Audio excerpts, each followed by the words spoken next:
Welcome back, everybody, to what I'm going to call it a special edition of the Enterprise Dish, and you'll see why here. And this shouldn't come as a big surprise for longtime listeners, but Rick is traveling. Whoever would have guessed that? Rick, where are you? What are you doing? Well, you have caught me in the hotel room before. Yes, that is So true. and it was like 5 a.m. West Coast time. But today I'm flying out to Boston from the Columbus, Ohio airport. And it's kind of funny. Actually, you can kind of see it. I'm in this like secret area where in fact, all of my local people don't even know about this place. But trust me, I'm allowed to be here, first of all. Are you sure? Are you sure you're allowed to be there? Yeah, nothing beeped. And there's nobody running after me. All right. But no, I found a little nook here that's a nice quiet spot to work. There's no one on this floor. I've got my own bathrooms, actually 2 of them. And we've got chairs, tables, and no one to bug me. So, it's when I need to get to the airport and work before I go, I found that absent of like an airline lounge, you got to have a little space that you go to. And it's even better if nobody knows it's there. So that's where I'm at. Very, very cool. And so when Rick told me he was going to be in an airport, candidly, I was a little nervous because you never know what you're going to get, especially hotel or airport Wi-Fi. But you've got a nook. And I've got the nook, and no one's competing for this Wi-Fi. And I mean, it kind of reminds me a lot of like the terminal, right? You think all the little places you can find. But I'm looking inside of an office door that's open up here. I see a photocopier. I see some postings about labor laws and stuff for some employee break area or something like that. So I love my nook, and that helps me be productive when I'm on the road and have to take a call or delete all my email or other things. That kind of brings us to a couple topics for the day. Nicely segued, nicely done. So you were talking about right before we started this that you just stayed in your normal routine because you're at the airport a little bit early, obviously because we're doing this podcast. But let's just talk about that because there's a lot of business travelers in the world. And I would love to know how you cope with just normal everyday, because the business doesn't stop just because you got to get on a plane. Yeah, and that's the thing. And this is interesting because this particular travel matter, this trip for me, this is my team meeting. So everyone in the Veeam product strategy team is meeting up. And they were previous guests on the dish when we were at Veeam On. So some of them have been through the ringer here. But my rule is I have to be productive on the road, and I ask the same of that from my team. So whether it's finding the time to, focus on email, calls, and other deliverables, that's really the hardest part because everything else does indeed go on. So for this 12:30 flight or whatever it is, I dropped my kid off at school, and then I head over to the airport. And really from, 9 till 12, I'm going to have like 3 hours, 2.5 because I did get a coffee, a good chunk of time to really rock out and not get behind. Because if you think about 2 hours, 3 hours of uninterrupted access, minus this podcast, time to focus on your email, you really can make sure you're not going to get behind. Yeah. And that's what I mean by keeping the routine, because what I don't want to do is lollygag around the house until it's time to go. Right. Now, that would be different if it was like a Sunday or Saturday where I have to go through the weekend. That's what I'm going to do. But I got to get the kids to school. Or, that type of morning routine I'm going to preserve because I need this time to be productive. And then tomorrow and the next day through this trip, the trick that I do to maintain productivity is always get up 1 or 2 hours earlier than you need to. Again, that 1 or 2 hours of time to, on a good day, I leave my work with the inbox 0. Okay, maybe I'm a little bit crazy like that, but I'm not quite there right now. So that's another thing. I want to make sure that the to-dos are not sitting there in the inbox. So sure.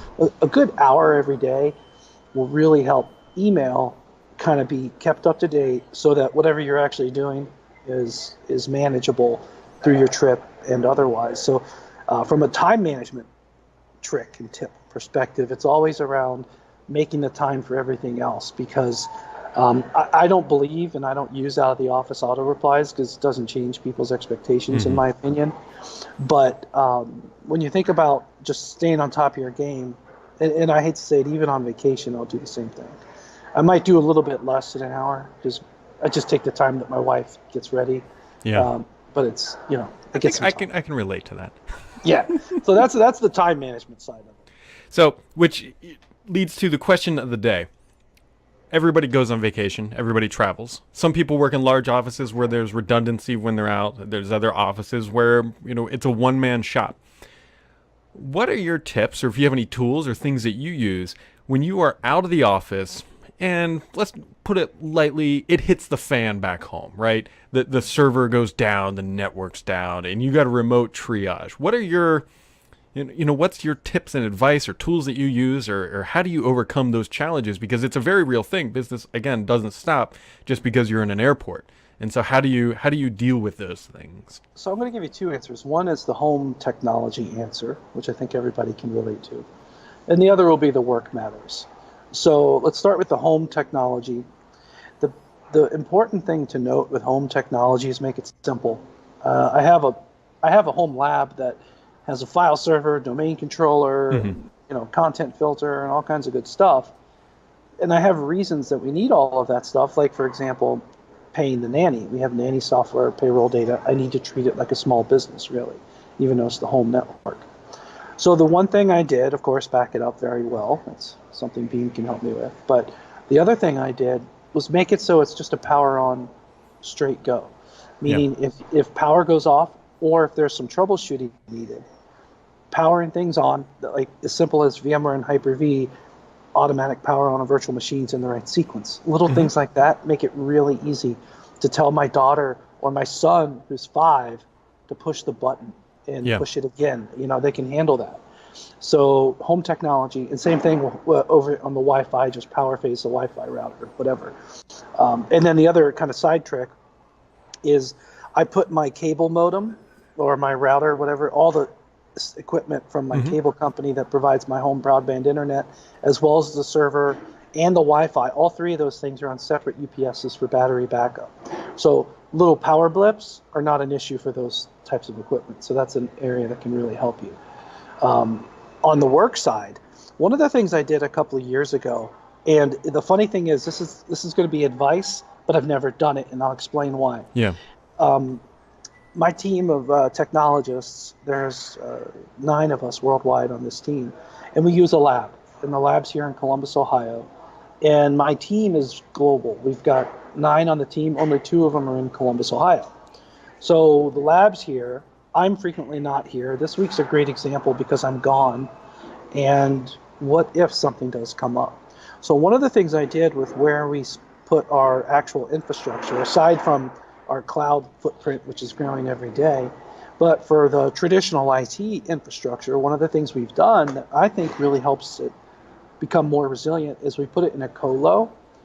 And the colo service, and this is pretty common across these colos, but you can open a ticket with them to provide hands on the actual equipment. So if you're gone, they will have 24/7 resources available to walk over, and if it's power on, or what light is red, or is something powered off, or move a cable, they can do that. You'd have to walk them through it on the phone, but that's a service that's available with most of those co-location service providers. So I've never had to use it, but the takeaway here, Brad, it's been a very big peace of mind for me and my team. So I think that's something to consider as a pretty cool pro tip. Yeah, that is. And it's, this weekend was interesting in my house. I experimented with Docker for the first time, which I know. Like, I know the technologies, but I don't have an infrastructure, all that stuff. And so I'm a big home automation nerd for whatever reason, mostly because I don't enjoy things working correctly. And so the high level is on iOS, there's an app called HomeKit, which is all of Apple's stuff. And then Google has a whole suite of products called Nest. And as you can imagine, they don't work all that well together because one's Google, one's Apple. Well, there's a hack, if you want to call it, called Homebridge, which effectively allows you to spoof HomeKit stuff on Apple's side. So I bought a Raspberry Pi, I installed Docker, and then I installed Homebridge inside of the Docker container. And the reason why I did that, and I think that this is the smart part, is that, and this took me a while because I'm very much a Docker noob, was I set up that Docker container instance that if the power trips, that on boot it restarts itself. Fair. So Good thinking. Yeah. yeah, so that way, if I'm out of the house or whatever, that Raspberry Pi should be, knock on wood, should be self-sufficient. The power trips, Yeah. it restarts itself, goes, oh, I should be running this instance. It fires Homebridge back up, and everything just works. Yeah. Well, that's great. Good luck. Yeah, it's good. Exactly. We'll see how Well, well. you know, that's the thing. Automation, home's a great way to fiddle and learn with that. Yep. Myself, I've got a couple thermostats, which are nice because the thermostats will email me if the power went out. I don't have the thermostats on a battery, but I could have a power blip with the IT equipment kind of kept up. But the thermostats, if they go out of power, the thermostat controller loses power, and that'll notify me. So Yep. I kind of have this half and half automation and notification side of it. But it's pretty interesting. I actually would love to do like a new build of a house or a building, a workplace, a total smart building. It could be incredible. Oh yeah. Yeah, the thing is, I saw that they come out with now, and this is going to be a bit very common in larger buildings, is they now sell the breakers that go in the breaker boxes that are connected, smart connectors. So like a manageable remote switch, basically. yeah. So Cool. in theory, what you could have is that breaker could flip, and if you're remoting like this, you'd be like, oh my god, breaker 13 flipped. There was a power thing. You could, in theory, reset it as long as there's not some major catastrophe.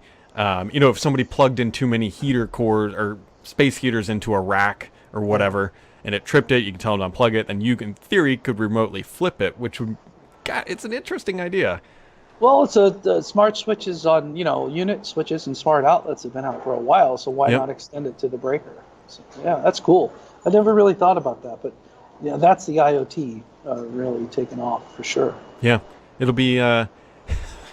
It's just adding more points of failure to your life, but it's they can be super convenient when they work. Indeed.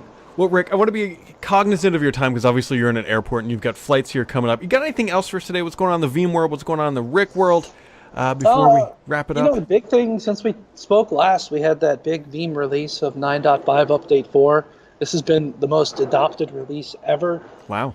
I think people really want to put their backups in Azure, and they really want to put their backups in Amazon. So we don't quite have the consumption report just yet that shows me a full month, but I'm pretty sure it's going to blow up in a good way, in terms of its overall consumption. But a lot of great momentum off of that, and then we're scheming some new stuff. We just launched a big beta for Veeam Backup for Microsoft Office 365 version 3. Nice. In fact, that's a public beta. That's a first for us. Well, we've done it for other products. It's a first for this product, and it's generally rare for Veeam to do a public beta. But I did tweet it a couple tweets ago if anybody wants to see. I kind of put a joke. I had to check. It's like, is it really public? Let me try it with my mom's account. And it worked with my mom's account. So it is indeed a public beta for Office 365 backup. Well, if it works with that account, it's going to work with everything. Indeed. Well, no, that's about it. We got a big year coming, so the noise on Twitter will be the place to see that for sure. Yeah, or you can come hang out with us at Veeam World. Or Veeam World, On. Veeam On. I can find it. I can find it. I VM like World. the sign to that Veeam World. I can do that. Yeah, that would be. I don't know. Wow. I was like, I said it and I was like, that's not right. I got Veeam, and then it's not World. It's On. It's Veeam On, which is happening in Miami in the month of May, and we'll both be there. You're lucky, Brad. I didn't introduce myself as Rick Vanover. I've done that before. Well, sometimes it's in the blood, and sometimes it's in your last name. Well, then they asked if I was a founder, and I kind of just went down, and I'm like, oh, no, it's not like that. That was an error. Just a guy. So. There are worse mistakes to make than that. True. That is, that's one of those flattering mistakes that people just know that you like what you do. Indeed. All right, Rick. Well, you have a safe journey, and we'll be catching up with you next month to see how everything else is going. For everybody else, don't forget to subscribe and do all that good stuff. Thanks for tuning in, and we'll catch you right back here next time on the Enterprise Dish.